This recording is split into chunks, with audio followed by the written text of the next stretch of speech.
This is a video demonstrating Reaper digital audio workstation for the 4001 course. I just made one for Audacity, and now I'd like to show you Reaper. Again, you can download Reaper very easily just by going to Google and typing download Reaper. Reaper is free to download. After 60 days, they will ask you to purchase it. However, it will not become disabled. You can continue to use it. I think it is $60 for a discounted price for students or people using it in a non-commercial way.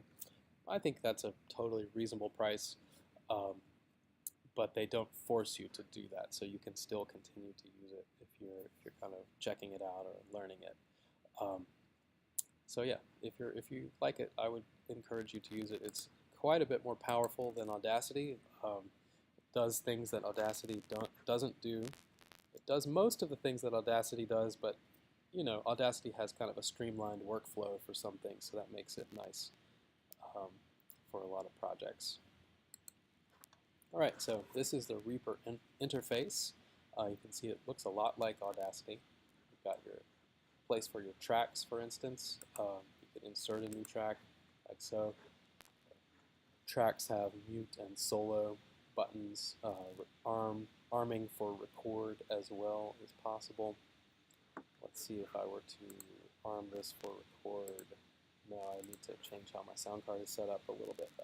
So let's just not look at that for now. For your Musique Concrète project, you're going to want to be able to drag sound files in. You can do it that way, or you can go to import. What is that?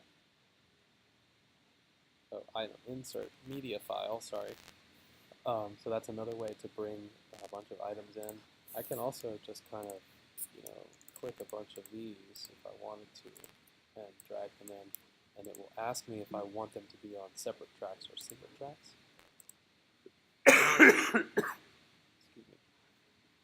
And you can see I've got all of a sudden 5 different files that I can work with. You have so many files in here that you can use to create your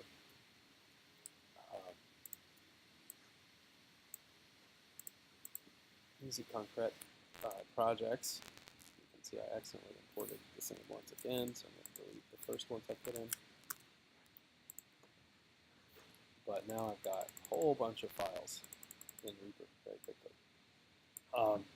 This first one, if I want to hear it, I could solo. Nice breaking glass sound. This next one is kind of a chime. I want to just select it right here. Go back to the beginning. Up and solo. That's probably not something I'm interested in so much for this piece. Coin, perhaps. Yeah, that's a nice sound. So you'll notice one thing right off the bat. When I drag this around, it's snapping to the beat. So that is something Audacity does not have set up right at the get-go that Reaper starts with. And so if you like that, you can set a tempo before you even start your project. I would recommend that. If I change my tempo now, if I go to like 60, it actually stretches out all the samples, which is kind of cool, but you may or may not want that. But I'm still stuck with like this snapping thing, and for a Musique Concrète project, usually you don't want things to kind of snap to the beat so much. So if I go here and turn off the snap enable function, now I can drag my samples around exactly where I want them to be. So I'm going to have my coin come in first. I'll have this bird song kind of going in the background. Later I'll make this Fountain City fade in. My glass bottle will attack on the breaking glass. We'll sort of fade that in as well. But then for now, I'll hold off on these sounds. And so I can highlight all of these by right-clicking and dragging and then moving them over. So let's take a listen. Okay, so obviously this is super loud. I could go over to that track right here, and I've got a mixer view of the track. So I could pull down the volume of that track if I wanted while I'm working with it. And so Fountain City is also a bit loud, so if I'm working on the balance there, I could find it. So Evening Bird Song is a bit loud. Pull him back. And notice also, each of these tracks is actually routed to a master volume. So if I'm playing with the master volume, I can control the total volume of the whole session.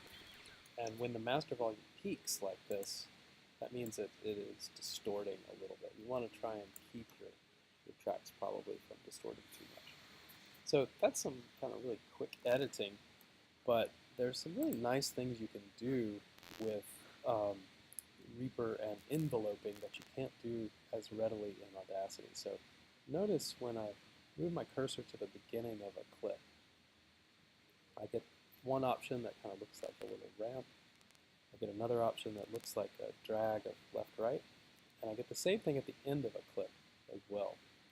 So the drag left-right lets me kind of reset where I want the beginning of that clip to take place. So like the bird sounds don't even start till about right there, so I can move them over if I wanted to. But that little ramp thing lets me actually click and drag out an envelope of some kind for the clip, and you can actually see how it changes the volume of the part of the clip that it's affecting. And then this is super nice. I can right-click that envelope and change its shape to one of these preset shapes that are pretty handy. So that's kind of like a ramp fade in. So you might want to use that. And you can do the same thing at the end of a clip as well. And then in addition, similarly at the top, if I put my mouse at the top, I get this arrow looking up and down. I can click, and that's actually letting me change the volume of that entire clip, the max volume of that entire clip, while keeping my envelope. So I thought my birds were a little loud. I could bring it down a little bit this way too.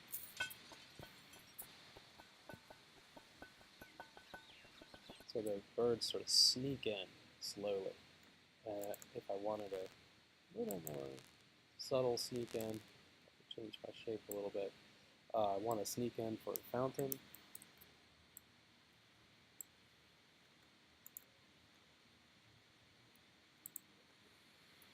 And let's sneak this guy in.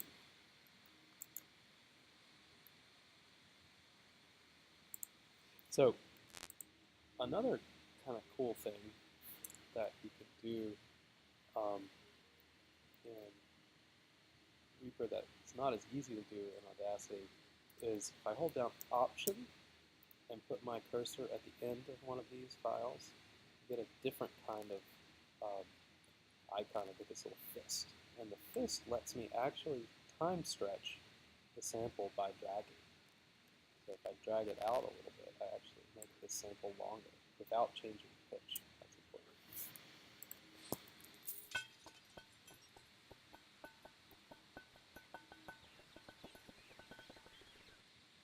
So, you know, it's got a little bit of a intense artifact to it. You know, you can kind of hear it being like digitally kind of stretched out. You might like that, you might not. The less extreme you stretch the file, the less obvious that artifact is. Bring in this tambourine here at the end. So let's say I kind of like a lot of these small sounds inside of just like in Audacity, if I wanted to highlight the use of that file, highlight this track, use my time selection tool, I could hit copy and then go over here and, oops, sorry. Okay, I don't want to highlight this entire track. Is that going to be for me? No. So there's a better way. So if I want a little selection out of a file, I can use split. So if I place my cursor in a particular place, I can hit the S button, and it gives me split versions of this file. And let's say I'm going to use those, I'm just going to use them a little bit later. I highlight them, drag them over, and now I've got the option to use them in any way that I want. So in Audacity, if you did that, each one of these pieces would now be kind of a self-contained, independent unit that is only what you see inside the clip. But in Reaper, the clip still has all of the other bits of that sound file in it. So you just drag it from either of its points, and you get all of the sound file that you had before. So that's kind of neat, actually. So another thing that you might have just noticed is that if I drag this over a sound file, like if I overlap them, it automatically creates this little crossfade for me.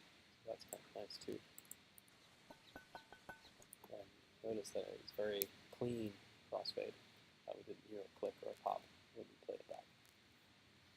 So that's pretty nice. You can do reversing of sounds, of course, as well. If you go to Item and then Item Settings, or sorry, Item Proper, no, Item Settings? Item Processing, sorry. No, oh, sorry, just Item, and then Reverse Item. No, that's not right. There it is. So Item Settings, Reverse Active Take. Item Settings, Reverse Active Take. And then that just reverses the little clip for you. And if I stretch, you'll see that actually the whole clip has now been reversed, and it's all there if I choose to use it. Kind of neat. So these little clips as well can be looped if you drag them past the point of their endpoint, as opposed to inside their original link. And that's kind of nice if you make loop music somehow. You might want to create some kind of envelope over the loop, and you can do that with your clip envelope, but you can also automate your volume on a track. So if I click this automation mound and then choose volume, now I can actually make little nodes that I can change their place and have the volume fading out, for instance, and then fading back in. Solely that.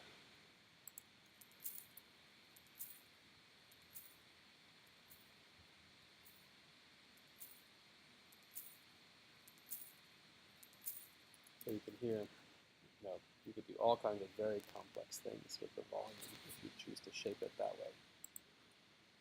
Let's listen to what we've got so far.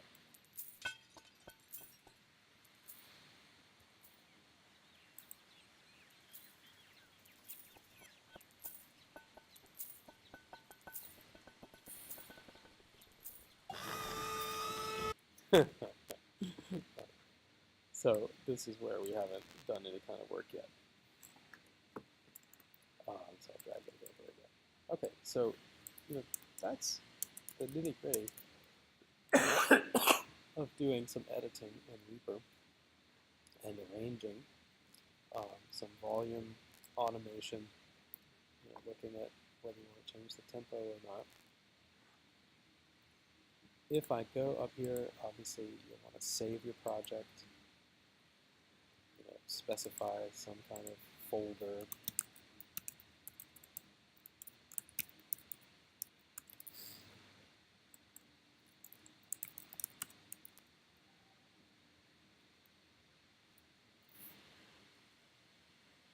And then when you're ready to export, I like to kind of highlight all of my project, go to File and Render, and then you're exporting from the master mix, and instead of the entire project, I use my time selection, so I'm always just sure about what I'm exporting. I'll need to choose a directory, so I'll put it in a particular place. I'll browse for a file. I will go to that folder that I made, Reaper 2, and that's fine. Then I can choose my sampling rate and my output format. I like, as I said before, WAV, 32-bit, and then rendering on file. Okay, done. Show in Finder. There it is. And I can play it back if I choose to.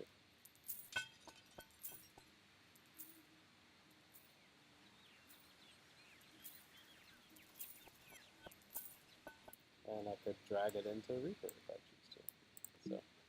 So that's a quick introduction to Reaper. You can check out Audacity to see how I worked with another sample if you're interested in some easy concrete kind of techniques. Otherwise, feel free to contact me about any of this, and I'll always be available for questions via email. I look forward to seeing all of you guys soon.